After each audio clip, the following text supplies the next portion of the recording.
जय श्री राम दोस्तों, स्पेशल ज्ञान हिंदी कहानी में आप सबका दिल से स्वागत है। आज की कहानी है देसी घी का तमाचा। सुबह के 6 बज रहे थे।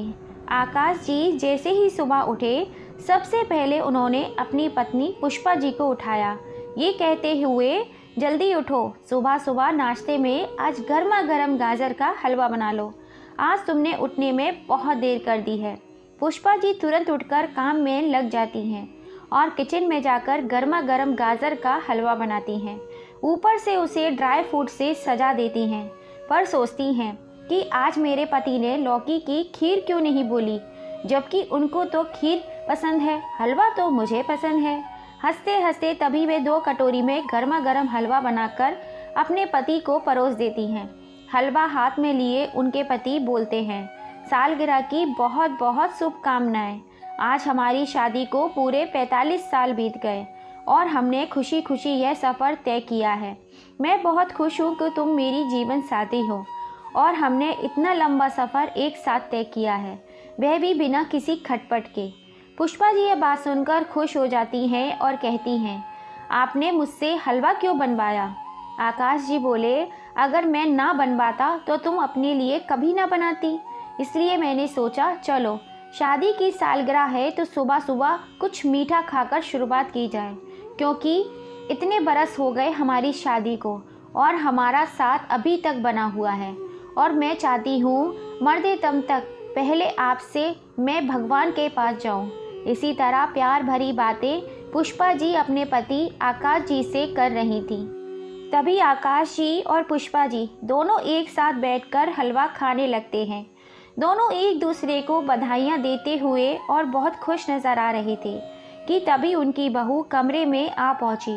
दोनों को हंसता हुआ देख आग बबूला हो गई। गुस्से में ऊंची आवाज़ करते हुए बोली, थोड़ी देर के लिए घर से बाहर क्या निकलो कि दोनों खी खी करने दांत फाड़ने के लिए बैठ जाते हैं। और यह क्या, गाजर का हलवा बनाया है, वो भी मुझसे बिना पूछे, मेरी बिना इजाज़त के। मेरी ही रसोई में तुम्हारी कदम रखने की हिम्मत कैसे हुई? तुम्हारी इतनी हिम्मत बढ़ गई कि बुढ़ापे में जीभ का चटोरापन सूझता ही रहता है। मैं पार्टी में थोड़ी देर के लिए क्या गई कि पूरे घर में अपनी मनमानी करना शुरू कर दिया। कब्र में जाने की उम्र आ गई है और पार्टियां कर रहे हैं, हंस रहे हैं, इस उम्र में भी रोमांस फरमा रहे हैं। शर्म भी नहीं आती खुलेआम ये सब बात करते हुए। और मेरे बच्चे क्या खाएंगे जब वे स्कूल से आएंगे? मैं सिर्फ पार्टी में नहीं गई थी, वहाँ से मुझे घर का राशन भी लेना था, मैं वहाँ भी गई थी। बच्चे अभी थोड़ी देर में आते ही होंगे, मैं उन्हें क्या दूंगी जब वे घी लगी रोटी मांगेंगे? पता नहीं है घी बहुत महंगा हो गया है। अरे बहू, पर थोड़ा सा ही लिया था और तुम्हारे ससुर का खाने का मन था तो मैंने इसलिए बना दिया। पुष्पा जी ने बोला, अरे माँ, इस उम्र में भी कोई हलवा खाता है क्या? और ऊपर से ड्राई फ्रूट भी आपने सारे डाल दिए। ये सारा नज़ारा बाहर खड़े उसके पापा दरवाजे की आड़ में देख रहे थे। बेटी को पता नहीं था कि उसके पिताजी बाहर खड़े सारा तमाशा देख रहे हैं और बेटी है कि ऊंची आवाज़ में सास ससुर से बात किए जा रही थी। तभी आकाश जी ने बोला, इतना चिल्ला क्यों रही हो? बस थोड़ा सा हलवा ही तो बनाया है, और क्या तुम्हारी कमाई का बनाया है? मेरा बेटा कमाता है, उसकी कमाई का बनाया है। तुम भी तो उसके पैसों से पार्टी कर रही हो। आकाश जी बोले, शायद बहू तुम भूल रही हो, तुमसे पहले ये घर हमारा है, हम भी अपनी मर्जी का खा पी सकते हैं, तुम्हें ऐसे बोलने का कोई हक नहीं है। तभी बहू गुस्से में आकर टपाक से बोली, पिताजी, अभी ये घर आपका नहीं है, मेरे पति का है और उनके बाद मेरा। अगर इस घर में रहना है तो मेरे हिसाब से रहना होगा, नहीं तो दरवाज़ा खुला है, जा सकते हैं अपना बोरिया बिस्तर उठाकर। और गुस्से में उनके हाथ से हलवे का कटोरा छीन कर फेंक देती है। तभी वह गर्मा गर्म हलवा के छींटे उसके पापा के मुंह पर भी पड़ जाते हैं। आपके और भी तो 2 बेटे हैं, मैं छोटी बहू हूँ, तो इसका मतलब क्या, मैं पूरी उम्र आपकी सेवा ही करती रहूँगी? दोनों बड़े बेटे और बहू का कुछ फर्ज नहीं है? अरे, आपके दोनों बेटे तो आपकी जिम्मेदारी ना उठानी पड़े इसीलिए विदेश में जाकर बस गए और सारा काम तो मुझे ही करना पड़ता है। मैंने क्या ठेका लिया है आपका? तभी आकाश जी सहमी सी आवाज़ में बोले, बहू, हमने ऐसा भी क्या कर दिया जो तुम इतना भड़क रही हो? सिर्फ हलवा ही तो बनाया है। इस पर शर्मिला जोर से चिल्लाई, मुझसे बिना पूछे कैसे बनाया आपने? और अगर बनाना ही था तो मेरी पार्टी में से आने का इंतज़ार तो कर लेते। इतना भी सब्र नहीं होता क्या? आगे से मेरी रसोई में मुझसे बिना पूछे, मेरी बिना इजाज़त के कदम रखा तो आपके लिए ठीक नहीं होगा। इसमें घर में मालकिन मैं हूँ और आपका बेटा मेरा पति है और मैं उसकी पत्नी, और पति की हर चीज़ पर पत्नी का ही हक होता है, ना कि तुम जैसे बूढ़े बुढ़िया का। मैं जैसा कहूँगी वैसा ही तुम लोगों को करना होगा। यह कहकर शर्मिला अपने कमरे में चली गई और आकाश जी की आंखें भर आईं। वह अपने भाग्य को कोसने लगे। पुष्पा जी और आकाश जी के 3 बेटे थे। उनके घर की स्थिति ठीक नहीं थी, फिर भी दूसरों के मुकाबले उन्होंने अपने तीनों बेटों को इंग्लिश मीडियम स्कूल में पढ़ाया। दोनों बड़े बेटे इंजीनियर बन गए और छोटा बेटा संजय फौजी में भर्ती हो गया। दोनों दंपत्ति अपने बच्चों की तरक्की देखकर काफ़ी खुश थे। उन्होंने अपना पूरा जीवन अपने बच्चों पर खर्च कर दिया। तीनों ही बेटों ने प्रेम विवाह किया था। दोनों बड़े बेटे अपनी पत्नी को लेकर विदेश चले गए और वहीं बड़ी मल्टीनेशनल कंपनी में जॉब करने लगे, जबकि छोटा बेटा माँ बाप से अत्यधिक प्रेम करता था, जबकि उनके बड़े बेटों को उनकी रत्ती भर भी परवाह नहीं थी। इसी बात की खुन्नस अपने सास ससुर पर शर्मिला हमेशा निकालती रहती थी। अपने सास ससुर को तंग करने का एक भी मौका नहीं छोड़ती थी। आज आकाश जी रो रहे थे और खुद को कोस रहे थे। बहू की बातों ने उन्हें अंदर तक तोड़ कर रख दिया था कि उन्होंने अपने बुढ़ापे के लिए कुछ बचा कर क्यों नहीं रखा, क्यों उन्होंने अपने तीनों बेटों की पढ़ाई लिखाई के लिए अपना घर तक बेच दिया। और आज ये हालत हो गई कि बेटे बहू के टुकड़ों पर पलना पड़ रहा है। दोनों पति पत्नी यह बातें सोच ही रहे थे कि तभी शर्मिला अपने कमरे से निकलकर आती है और बड़े ही गुस्से में चिल्लाते हुए कहती है, अब दोनों बुढ़े बुढ़िया का रोना धोना हो गया हो तो जो हलवा फर्श पर गिरा हुआ है उसे क्या तुम्हारे बेटे विदेश से आकर साफ करेंगे? अरे आपके इस हलवे की वजह से मेरा इतना महंगा मार्बल खराब हो रहा है, उसको तुरंत साफ करिए। एकदम शीशे की तरह चमकना चाहिए, वरना आज तुम दोनों बुढ़े बुढ़िया की खैर नहीं। शर्मिला के मुंह से इतने तीखे और कड़वे शब्द सुनकर दोनों दंपत्ति की आंखों में आंसू आ गए, जो अभी थोड़ी देर पहले अपनी एनिवर्सरी की खुशी मना रहे थे। बहू की इन कड़वी बातों से दुख के समुद्र में डूब गए और दोनों पति पत्नी आंख में आंसू लिए फर्श को साफ करने में लग गए। फिर अपने कमरे में जाकर आकाश जी और पुष्पा जी दोनों एक दूसरे के कंधे पर सर रखकर फूट फूट कर रोने लगे। आकाश जी बोले, पुष्पा मुझे माफ़ कर देना, जो मैं तुम्हें तुम्हारी शादी की सालगिरह पर भी तुम्हारी पसंद का एक कटोरी हलवा भी ना खिला सका। कितना बदनसीब पति हूँ जो अपनी पत्नी की छोटी छोटी इच्छाएं भी पूरी न कर सका। उधर बाहर दरवाजे की आड़ में खड़े शर्मिला के पापा यह सब देखकर उनकी गर्दन शर्म से झुक गई और वह शर्मिला से मिलने उसके घर ना जाकर वापस अपने घर लौट आए और आकर हॉल में बैठ गए। तभी उनकी बहुएं उनके लिए खाना लेकर आई और कुछ समय बाद जब वह पानी लेकर आती हैं तो देखती हैं खाना ऐसे ही पड़ा हुआ है। पिताजी एकटक होकर बस एक ही जगह देख रहे थे। उनके मुंह से कुछ आवाज़ नहीं निकल रही थी। तभी उनकी दोनों बहू ने पूछा, क्या हुआ पिताजी, क्या हुआ है? आप तो दीदी से मिलने गए थे, कुछ हुआ है क्या वहाँ पर? आपने खाना क्यों नहीं खाया? खाना ठंडा हो गया है। पिताजी हम फिर से बनाकर गर्मा गर्म खाना लेकर आते हैं। पिताजी को अपनी बहू पर अभिमान हो रहा था। वह बोलने लगे, नहीं नहीं मेरी बच्ची, ऐसी कोई बात नहीं है। आज मैं शर्मिला से मिलने गया था और वहाँ पर शर्मिला अपनी सास ससुर के साथ जानवरों से भी बढ़कर सुलूक कर रही थी। ऐसा तो कोई अपने जानवर से भी ना करे। 2 दिन जानवर घर में रहे तो लोगों को उससे भी लगाव हो जाता है, पर वह अपने सास ससुर के साथ इतना बुरा बर्ताव कर रही थी जिसे देख मैं दंग रह गया। मुझे तो अपनी आंखों पर यकीन ही नहीं हो रहा था कि यह मेरी बेटी है जो अपने माता पिता के समान सास ससुर के ऊपर इतना अत्याचार कर रही है। मेरी तो उनसे नज़रें मिलाने की भी हिम्मत नहीं हुई। तभी उनकी पत्नी वहाँ हॉल में आ जाती हैं। दिनेश जी अपनी पत्नी से कहते हैं, शायद हमने उसको अच्छी पढ़ाई तो दी, लेकिन उसको इंसानियत का पाठ पढ़ाना भूल गए। हमारी परवरिश में कहीं कोई कमी रह गई। हर बाप की तरह मुझे भी अपनी बेटी पर गर्व था कि जहाँ जाएगी हर जगह मेरा सर ऊंचा रखेगी, लेकिन वह इतना नीचे गिर गई। कहते कहते दिनेश जी रोने लगे। तभी उनकी पत्नी बोली, तो आपने उसे जोरदार चांटा खींचकर क्यों नहीं मारा? डांटा क्यों नहीं? हाथ पकड़कर घर ले आते तो मैं उसे कुछ समझाती। अपने सास ससुर पे चिल्ला चिल्ला कर इतने गंदे गंदे शब्दों से बात कर रही थी कि मुझे अंदर जाकर उनसे आंख मिलाने की मैं भी शर्मिंदगी महसूस हो रही थी। मैं इस बदतमीज़ लड़की का पिता हूँ। मैं अब उस बदतमीज़ लड़की से कोई रिश्ता नहीं रखूँगा। आज से मेरी बेटी के लिए मेरे घर के दरवाजे हमेशा के लिए बंद। और आप लोगों से भी मैं यही विनती करूँगा कि आप लोग भी उसे अपना रिश्ता ख़त्म कर लें और वह मेरे घर ना आए। यही मेरी आप दोनों बहू और अपनी पत्नी को मैं बोलना चाहता हूँ। तभी दिनेश जी की पत्नी बोली, नहीं, ऐसा मत बोलिए। हम उसके माँ बाप हैं, हम बड़े हैं, हमें छोटों को सही रास्ते पर लाना होगा। ये हमारा फ़र्ज है, ना कि उनको अंधकार में धकेल देना चाहिए। एक मौका तो दीजिए। बहू ने भी कहा, पिताजी, माँ जी सही कह रही हैं। 2 दिन बाद रक्षाबंधन आ रहा है। दीदी आएंगी तब हम उनको ज़रूर सबक सिखाएंगे। आप यह सब हम पर छोड़ दीजिए। सुनीता जी, आज मैं अपने आप को बहुत ही असहाय महसूस कर रहा हूँ।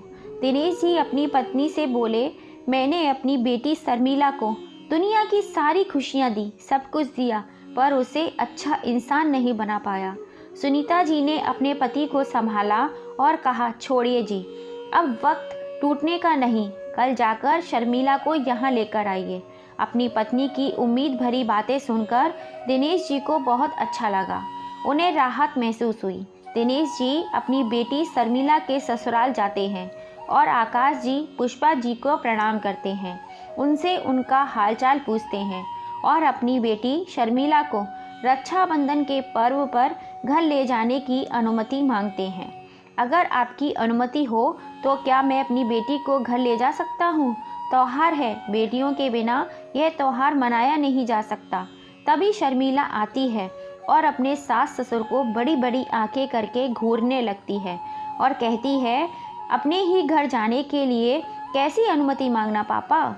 घर पहुंचते ही शर्मिला बहुत खुश हो जाती है और अपने दोनों भाभियों से मिलती है। तभी वह कहती है, माँ कहाँ हैं पापा? माँ कहीं नज़र क्यों नहीं आ रही है? उसके पिता बोले, ऊपर कहीं किसी रूम में होगी। शर्मिला अपनी माँ से बहुत प्यार करती थी, लेकिन आज उसकी माँ उसको कहीं दिखाई नहीं दी तो उसे चिंता होने लगी। तभी उसने किसी रूम में खांसने की आवाज़ सुनी।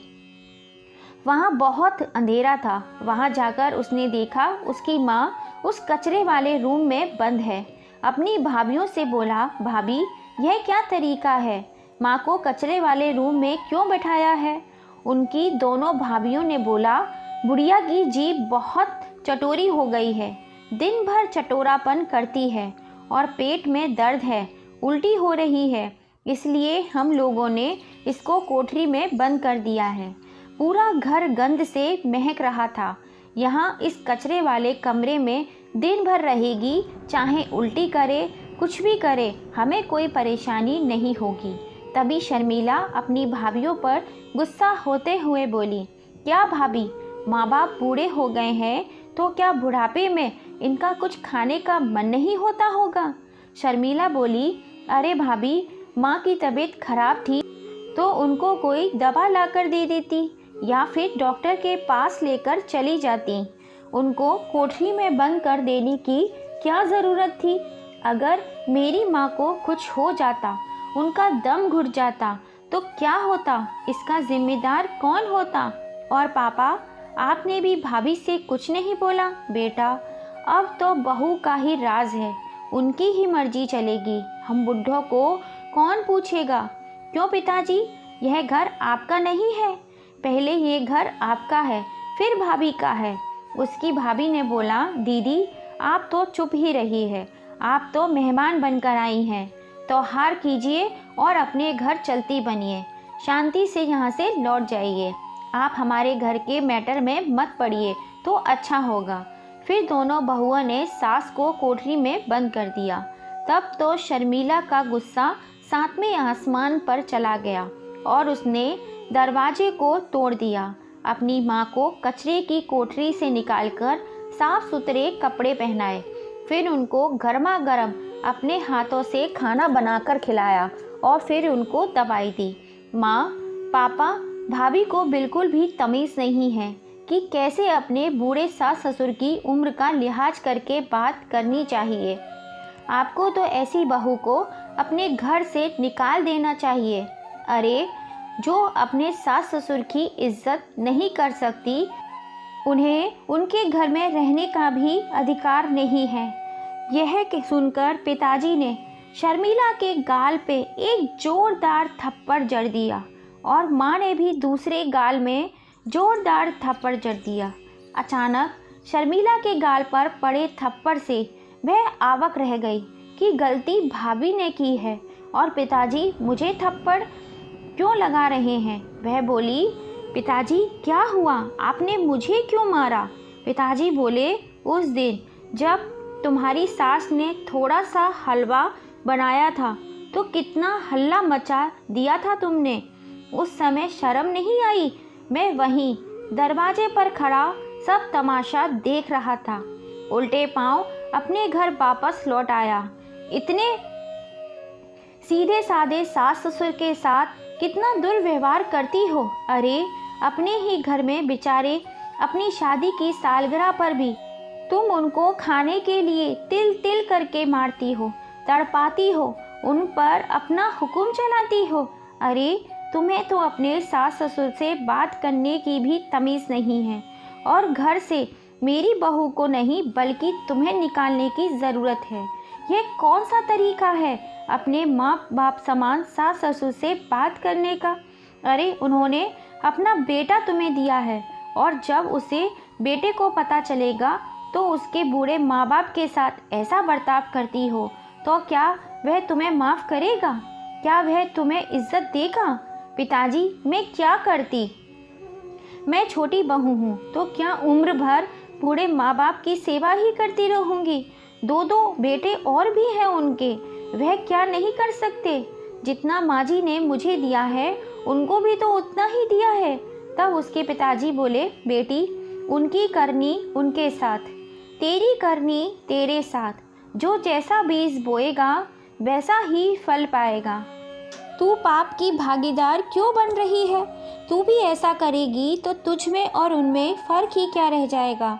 तू अपने दोनों जेठ से बात तो करती, माँ को ले जाने के लिए। हो सकता है वह इसलिए छोड़ गए हों माँ बाप को कि तुम्हारे पास, क्योंकि तू यहाँ पर अकेली रहती है।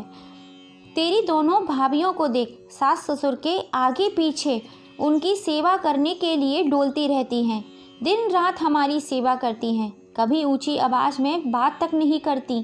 कितनी संस्कारी हैं। उनके माँ बाप को अपनी इन बेटियों पर कितना गर्व होता होगा, पर मुझे तो शर्म आती है तुझे अपनी बेटी कहने पर। पिताजी की बातें सुनकर शर्मिला को अपनी गलती का एहसास होता है। वह तुरंत अपने पिताजी से माफ़ी मांगती है और कहती है, मैं अपने सास ससुर के साथ अच्छा व्यवहार करूँगी, अब अच्छी बहू बनकर के दिखाऊंगी। वापस अपने ससुराल चली जाती है।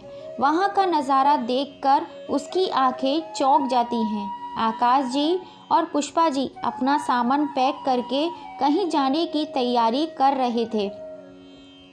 शर्मिला कहती है, पिताजी आप कहाँ जा रहे हैं? आकाश जी बोलते हैं, जहाँ बुढ़ापे में शरण मिल जाए वहाँ चले जाएंगे हम दोनों, फिर तुमको तंग नहीं करेंगे। तुम्हारे आने का इंतज़ार कर रहे थे कि तुम्हारा घर तुमको सौंप दे फिर जाएं, नहीं तो कब का चले गए होते। शर्मिला उनके पैरों पर गिरकर नाक रगड़ने लगती है। पिताजी, माँ जी, आप मुझे छोड़कर कहीं नहीं जाएंगे। आपके सिवा मेरा कौन है? मैं अकेले कैसे रहूँगी? उनके पैरों में गिड़गिड़ाते हुए माफ़ी मांगने लगती है। मुझसे बहुत बड़ी गलती हो गई। मुझे अपने किए पर पछतावा है। मुझे बस एक मौका दे दीजिए अपनी गलती को सुधारने का। अगर आपने मुझे माफ़ नहीं किया तो मैं कभी आईने में अपनी शक्ल नहीं दिखा पाऊंगी। माँ जी, हर इंसान को अपनी गलती सुधारने का एक मौका ज़रूर मिलना चाहिए।